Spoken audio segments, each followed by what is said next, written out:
Okay, let's talk about something slightly controversial. What happens if you have family members who don't agree with how you are raising your kids? Maybe they don't agree with the kind of schooling you're doing, or you're too permissive or too not permissive, or you let your kids wear stuff that they don't agree with, or cut their hair in ways, or you get the point. So I just want to talk about this for a second because sometimes this really breaks up families.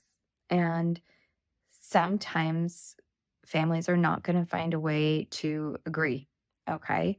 And I just want to put out a thought for you, which is I don't personally believe that all of us are all of who we are in any given moment all the time, right? Like there's parts of ourselves that we show in different circumstances. If I'm at a doctor's appointment, I'm a different person than I am when I'm with my best friend, than I am with my kids, than, my spouse. Like all of those things, each one of those bring out different kinds of qualities or different parts of me that I'm willing to show or not show. And I call this concentric circles of truth. So here's what I mean, and just take this and see if it works for you.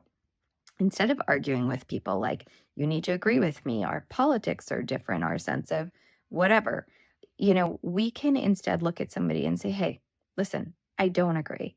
But how about you be your side of the Venn diagram?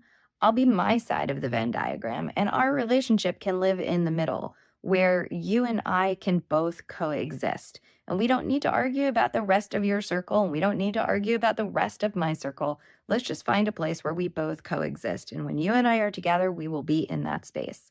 Now, the more you and I share values, the more overlapping our circles will be, and the more close we can be. And depending on how much someone is willing to accept who you are, they get to be in your circle or they don't.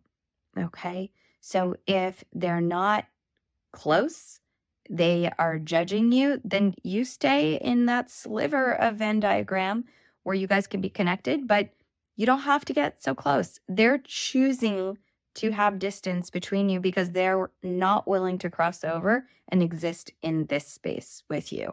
So you don't need to fight anybody. You don't need to change who they are. Find out where you can both coexist. And that width or narrowness determines the level of closeness. And that's okay too. That's okay too.